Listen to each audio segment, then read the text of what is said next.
Lors de la pré-COP 27 tenue à Kinshasa du 3 au 5 octobre dernier, plusieurs participants ont soulevé la question liée au lancement des appels d'offres. Alors aujourd'hui, mesdames et messieurs, nous allons revenir sur cette réalité de choses. Nous allons réfléchir, vous le savez, ici dans cette émission, Torolobaka, Kakamarambo Italie Énergie pour que notre pays, pour que l'Afrique se développe. Nous avons deux sujets aujourd'hui, deux questions pertinentes. Nous allons tenter de répondre à ces questions. La première, doit-on exploiter ou conserver le pétrole brut contenu dans les zones sensibles?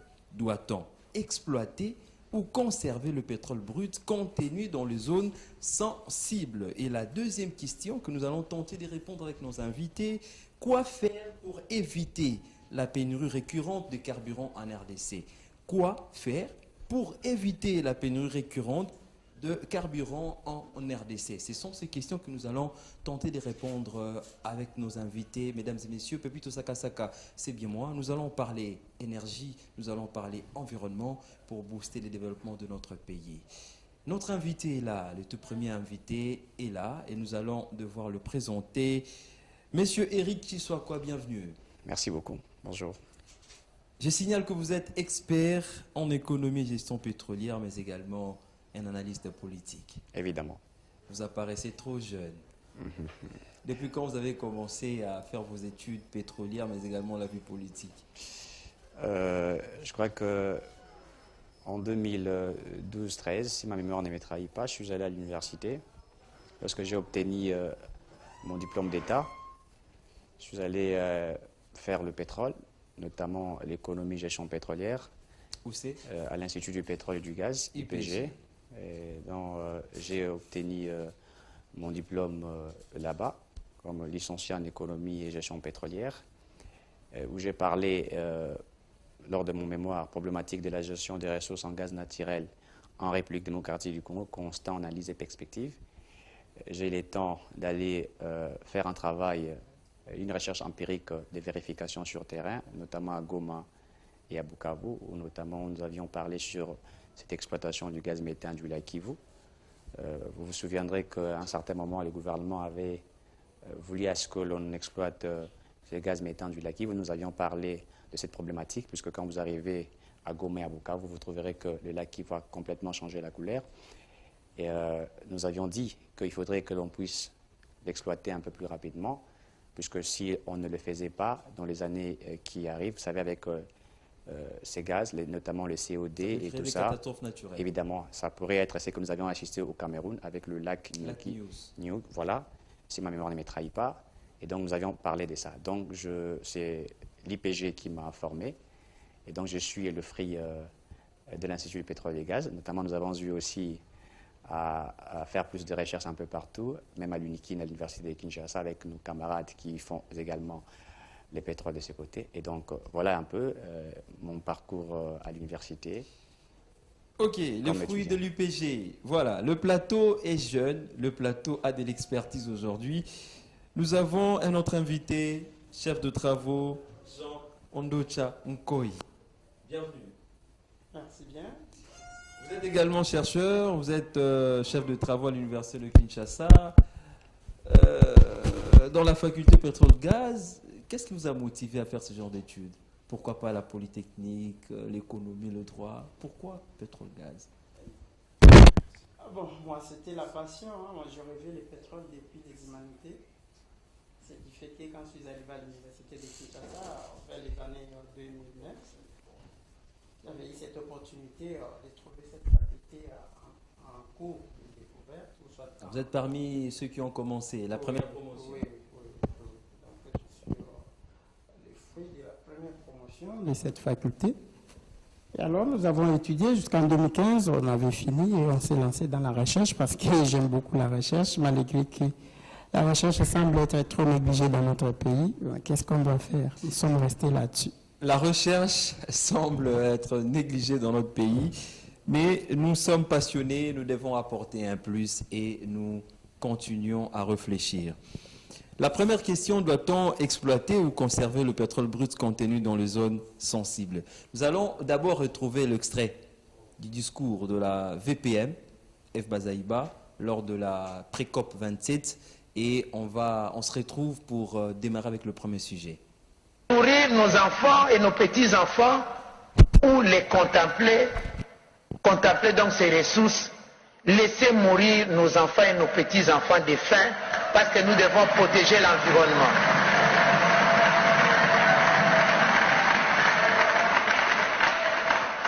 Je disais que l'Afrique se trouve dans une situation de dilemme. Alors que nous sommes responsables seulement de 4% des émissions mondiales de gaz à effet de serre, que faire dans ces circonstances? Exploiter nos ressources et nourrir nos enfants et petits-enfants, ou contempler ces ressources en laissant mourir nos enfants et nos petits-enfants de faim? Cela équivaudrait à dire, autant nous avons besoin de l'oxygène, nous avons aussi besoin du pain.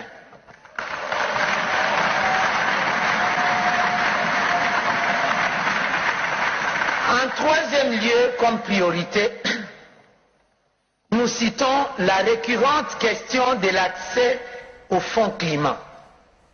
Les pays...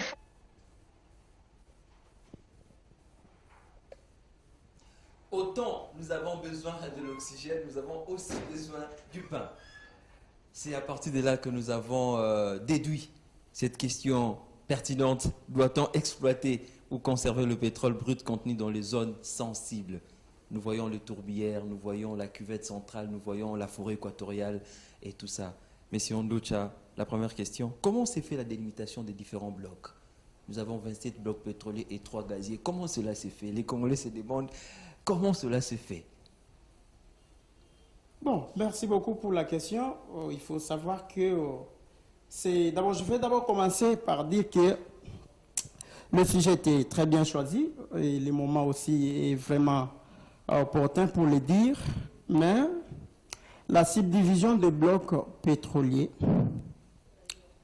émane en fait de la décision, soit de la volonté de l'autorité sectorielle ensemble avec le secrétariat général aux hydrocarbures. Dans l'autorité, vous voyez les ministres? Je vois le ministre, je vois le secrétariat général aux hydrocarbures qui ont travaillé là-dessus pour faire une subdivision de blocs. Mais il faut maintenant savoir une chose. Le bloc ne peut être trouvé que dans le bassin sédimentaire. Ce qui fait que cette subdivision doit effectivement être orientée dans le bassin sédimentaire. Parce qu'on ne peut pas aller faire une subdivision des blocs pétroliers dans une zone non sédimentaire. On semble déjà comprendre que c'est dans le bassin. C'est dans une zone qui a accumulé. Oui, qui a accumulé les sédiments, la matière organique pendant des longues périodes géologiques et qui ont permis en fait la formation des hydrocarbures. Parce que le pétrole se forme dans le bassin et on suggère que c'est dans le bassin qu'il faut aller chercher le pétrole. Mais maintenant, comme le bassin étant très vaste, on ne saura pas se lancer dans le vide, quoi. Il faut donc subdiviser des morceaux de ce bassin pour pouvoir orienter les travaux d'exploration. Voilà un peu comment subdivise-t-on le bloc pétrolier. Je pense que Christelle Mouchipa a eu la réponse à sa question. Comment cela se passe? C'était par bâton magique ou réellement il y a eu des études au préalable? Alors, la réponse est là. Un émissaire américain demande à la RDC, John Kerry, de retirer les blocs se trouvant dans les zones sensibles. Certainement, vous avez suivi. Quelle est votre réaction? Bon, merci. Moi, je dirais qu'en tant que fils de ces pays, oui, en tant que technicien dans ce secteur et encore un chercheur que je suis, je vais d'abord très bien préciser les choses. Que les gens ne confondent pas l'exploration et l'exploitation. Là, les gens ne doivent pas confondre ça. L'exploration, ce n'est pas l'exploitation du pétrole. L'exploration n'est qu'un processus de recherche. C'est un processus de recherche. Parce qu'on ne sait pas retrouver où serait localisé. On ne peut pas trouver. Donc, pendant l'exploration, on peut trouver, tout comme on ne peut pas trouver. La preuve en est que Soko a fait l'exploration en Gazi pour ne pas trouver les hydrocarbures. Est-ce qu'il y a eu aujourd'hui l'exploitation? Mais où est le mal si aujourd'hui le gouvernement de notre pays décidait d'explorer son sous-sol afin de se rassurer sur la nature et la qualité des ressources naturelles qui s'y trouvent. Moi, je pense que ce n'est pas mauvais. Donc, l'État est souverain. On ne peut pas interdire à l'État congolais de pouvoir explorer son sous-sol, quelle que soit la sensibilité. Vous rejetez son avis. Quelle que soit la sensibilité. Donc, je rejette parce qu'il y a des exemples qui ont prouvé que dans des zones protégées, pour des raisons bien précises, on a eu à exploiter. Si je prends l'exemple de la Tanzanie, dans leur parc des Silou, ils auraient désaffecté une partie du parc pour faire l'exploitation de l'uranium. Et où est le mal si la RDC aujourd'hui s'est dit non, malgré que nous avons nos aires protégées, mais il y a des tourbières, mais c'est important quand même que nous puissions nous rassurer de ce qui est en profondeur de ces tourbières. Où est le mal? Moi, je pense que ce n'est pas un péché de lancer l'exploration. D'ailleurs, quand on lance l'exploration, je crois que c'est à partir des résultats de l'exploration que nous aurons vraiment très bien circonscrit maintenant les zones des aires protégées. Parce que tant qu'on ne sait pas, même ici à Kinshasa, il peut y avoir du pétrole. Il peut y avoir du pétrole parce que Kinshasa se trouve dans le bassin sédimentaire. Attention, je dis bien qu'il peut y avoir, je ne dis pas qu'il y a du pétrole. Donc il y a possibilité, il y a probabilité que l'on trouve le pétrole à Kinshasa. Parce qu'une partie de Kinshasa se trouverait dans le bassin sédimentaire. Alors donc, on ne peut pas interdire à l'État de faire l'exploration. On ne peut pas interdire à l'État. La même question à Eric Chiswaka. Vous êtes expert économiste pétrolier, mais également un analyste politique. John Kerry, un émissaire américain, a déclaré haut et fort, je crois que c'était la deuxième journée de la pré-COP, que la RDC doit retirer. Mais également, il y a Greenpeace qui demande au gouvernement congolais de surseoir ces projets d'appel d'offres. Merci pour la question. Je tiens à saluer, je crois que je n'avais pas dit au départ, le chef des travaux, puisqu'ici nous parlons de la science. Il faut éclairer la lanterne de tous les Congolais. Vous savez, en République démocratique du Congo, il y a moins d'experts dans le secteur des hydrocarbures qu'ailleurs. Quand je me retrouve avec un jeune aussi qui partage cette intelligence ensemble, je crois que c'est une très bonne chose. Vous savez, le pétrole est un mélange des hydrocarbures liquides, solides, gazés en dissolution et utilisé comme étant source énergétique. La source énergétique, vous savez, c'est pourquoi on appelle une source énergétique. C'est une source qui nous permet, tous, tels que nous sommes ici, de vivre. Il n'y a pas la vie sans énergie. Il n'y a pas la vie sans énergie. Le pétrole, c'est comme le sang dans les corps humains. Le pétrole, c'est comme le sang. Ici, quand je parle du pétrole, je parle du pétrole et du gaz. Hein, je parle des hydrocarbures en général, puisque nous parlions des hydrocarbures. Alors, aujourd'hui, le gouvernement congolais lance un appel d'offres pour que nous puissions exploiter, ou pour que les entreprises étrangères viennent exploiter les 27 blocs pétroliers, enfin, que l'État ait le moyen de sa politique, ou que l'État ait des moyens pour relancer certaines choses, notamment dans les secteurs des hydrocarbures. Puisqu'il faudrait le dire, notamment en République démocratique du Congo, nous avons beaucoup plus de défaillances dans ces secteurs des hydrocarbures, il y a beaucoup plus de problèmes. Nous avons 3 bassins sédimentaires pratiquement, mais vous trouverez, premièrement, nous avons un problème du traitement du pétrole brut en produit fini. Plusieurs défis. Plusieurs défis. La Saucire, aujourd'hui, vous connaissez cette entreprise qui est quasiment par terre. La Sonaidroc, l'entreprise de l'État, a des problèmes aussi sérieux. Vous savez que cette entreprise est, je crois, dans l'aval pétrolière, puisque nous avons l'amont et l'aval, l'exploration de production, vous avez les raffinages pétrochimiques, distribution, commercialisation. Vous êtes en train d'évoquer le défi, c'est très important, mais je voulais un peu qu'on puisse savoir votre réaction. C'est par rapport à ça. Je commence par ça pour vous amener dans votre... Allez-y. Oui, puisque je parlais des défis pour vous montrer pourquoi certains ne veulent pas, évidemment, pourquoi certains ne veulent pas que nous puissions atteindre le sommet comme d'autres nations, puisqu'ils veulent nous maintenir dans cette instabilité. Il faudrait le dire, nous sommes dans une instabilité depuis bien longtemps, depuis la nuit des temps. Alors j'évoquais ici, n'est-ce pas, l'amont et l'aval pétrolier pour vous dire que la Sonaidroc est déjà quasiment aussi par terre, il faudrait le dire. La Sonaidroc a beaucoup de difficultés, etc. Quand l'État, c'est-à-dire ceux qui gouvernent aujourd'hui, font ce qu'on attend, le diagnostic, ils font une étude de faisabilité pour voir ce qu'on peut faire pour commencer à relancer nos activités. L'État s'est dit, eh bien, il est important, puisque nous avons 3 bassins sédimentaires, il faut valoriser ces bassins sédimentaires, il faut exploiter les pétroles pour avoir des moyens. On lance l'appel d'offres. l'état des critères, vous savez, notamment le principe de l'appel d'offres, l'état des critères qu'il émet pour que les entreprises se présentent, évidemment, et puis on y travaille, on voit le profit, et puis après, voilà, on passe par des choses sérieuses. L'État s'est dit, je veux qu'on exploite le pétrole chez moi. Eh bien, il faut valoriser les 27 blocs pétroliers, notamment pétroliers et gaziers. Il y a d'autres nations qui se mettent debout pour dire, eh bien, on ne veut pas que l'on exploite. Pourquoi? Puisqu'il s'avérait qu'on va polluer la nature. Il s'avérait qu'on va toucher à la forêt. Il s'avérait. Par là, je chute pour prendre la position de John Kelly, parce que c'est de lui que nous parlions, qui s'impose sur la valorisation, n'est-ce pas, je crois de 6 blocs. Il a demandé les 6 blocs, il a demandé les retraits de 6 blocs. Vous savez, d'abord, c'est une violation, premièrement, n'est-ce pas, du relation internationale, il faut le dire, du droit international, mais également de la souveraineté d'un État. Puisqu'un État, n'est-ce pas, souverain, a sa politique interne, a sa manière de fonctionner, connaît, n'est-ce pas, la fonctionnalité de son pouvoir. C'est vrai que certains disent qu'on pourrait polluer la nature, mais je crois qu'il y a certains scientifiques aussi, des experts qui ont démontré, les études ont évolué, ont démontré que l'on peut exploiter le pétrole dans les zones sensibles sans polluer. Sans déranger la biodiversité. Évidemment. La technicité existe. Il y a des mécanismes de le faire. Alors, qu'est-ce qui est caché dans leurs intentions? Parce qu'ils le savent, ce sont des pollueurs. Ouais. Ils ont la technologie. Ils exploitent le pétrole de schiste. Oui, évidemment. Ils exploitent le pétrole non conventionnel. Évidemment. Et qu'est-ce qui est caché dans leurs intentions quand ils interdisent ou ils obligent à la RDC de retirer? C'est pourquoi j'avais commencé par vous montrer les défis que nous avions à relever.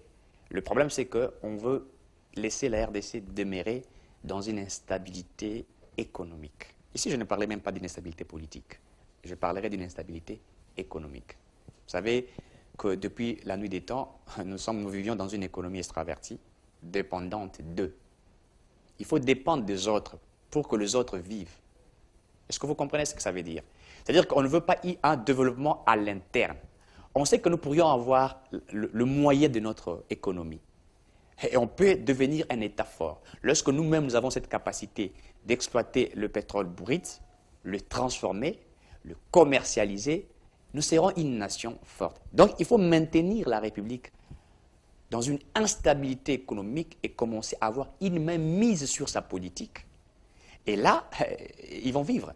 Et tant que politique, est-ce que le gouvernement va tenir? Le président Tshisekedi l'a dit carrément. Il n'est pas allé derrière le dos de la Il cuillère. a répliqué.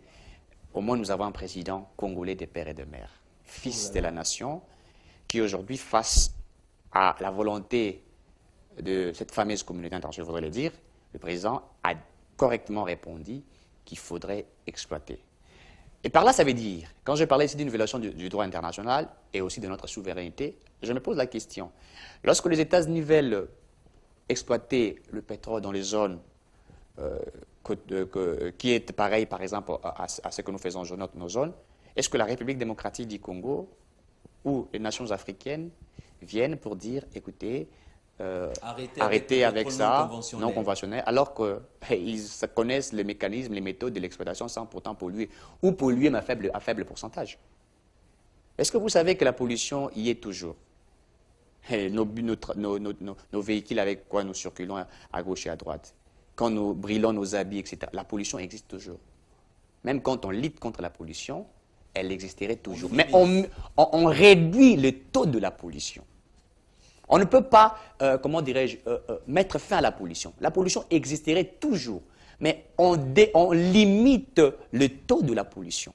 C'est-à-dire que ça ne soit pas un peu plus pour, vous savez, les causes, c'est notamment le changement climatique, la pollution de la nature, les gaz à effet de serre, etc., tout ce que nous connaissons. On limite le taux de la pollution. Et donc, par là, il faut comprendre que nous sommes dans une guerre, n'est-ce pas, qui est lancée. Évidemment, je l'ai dit. Et la guerre commence par les intentions, par les jeux de mots. Évidemment, nous sommes dans une guerre économique, une guerre de la volonté des autres qui veulent nous maintenir sur notre économie. C'est pourquoi je l'avais évoqué au départ que nous avons des défis à pouvoir relever. valoriser les 27 blocs pétroliers est une des très bonnes choses. Faire l'appel d'offres est une très bonne chose. Mais sauf que moi, Eurik Chiswaka, je l'avais évoqué partout où je passe, nous avons fait appel aux 27 blocs pétroliers, mais je m'étais dit que ce n'est pas nécessaire, important de vendre tout le bloc pétrolier ou de faire appel aux entreprises pétrolières, n'est-ce pas, de venir exploiter tous les 27 blocs pétroliers. Non. J'avais dit, je propose ici, comme scientifique, comme un acteur politique évidemment, qu'il y a des blocs où l'État peut faire appel d'offres pour que les entreprises étrangères viennent exploiter, mais il y a d'autres blocs que l'État doit maintenir pour sa politique interne. C'est-à-dire, le jour où l'État aura de moyens, après que ces entreprises aient... Il pourra même investir. Évidemment, il pourra investir sur son économie nationale et il aura une mainmise sur son économie. Et la liberté. Et la liberté. Merci, nous allons continuer à réfléchir. Nous parlons aujourd'hui d'une question aussi pertinente. Doit-on exploiter ou conserver les hydrocarbures, le pétrole brut contenu dans les zones sensibles? C'est ça la première question ou le premier sujet. Monsieur Jean Ondocha, apparemment vous soutenez l'exploitation pétrolière en RDC. Moi, écoutez, merci. Moi, mon identité scientifique, je suis un ingénieur pétrolier. C'est ça mon identité scientifique. Donc, ne pas soutenir l'exploration serait vraiment... C'est trahir sa profession. Trahir vraiment sa profession. Alors, dites-nous, comment y parvenir dans les zones protégées? Entre-temps, nous allons exploiter, mais également, on doit aussi protéger la biodiversité. La VPM l'a si bien dit, c'est un dilemme. Il y a le pain, mais également, il y a l'oxygène. Quoi faire? Merci bien. Quoi faire? Je vais vous dire une chose. Mon confrère a évoqué des termes qui m'ont beaucoup touché. C'est que la pollution zéro n'existe pas et l'impact zéro n'existe pas. Même en traçant un chantier en pleine forêt, il y a impact sur les végétaux. Je me fais comprendre. Même en construisant sa petite maisonnette au village, même un hôpital, donc les impacts sont toujours là. Alors, pour ce qui est le cas des aires protégées, moi je pense que j'aurais souhaité que cette émission se passe avec les experts de l'ICCN.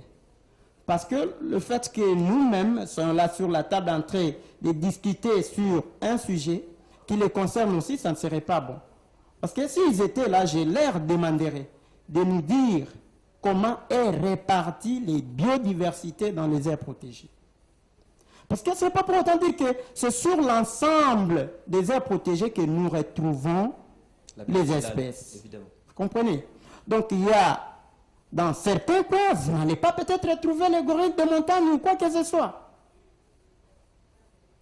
Est-ce que ne doit-on pas faire l'exploration parce que il y a les espèces endémiques ou quoi? Et d'ailleurs, les travaux d'exploration démontraient que l'exploration pétrolière n'a pas assez d'impact sur l'environnement.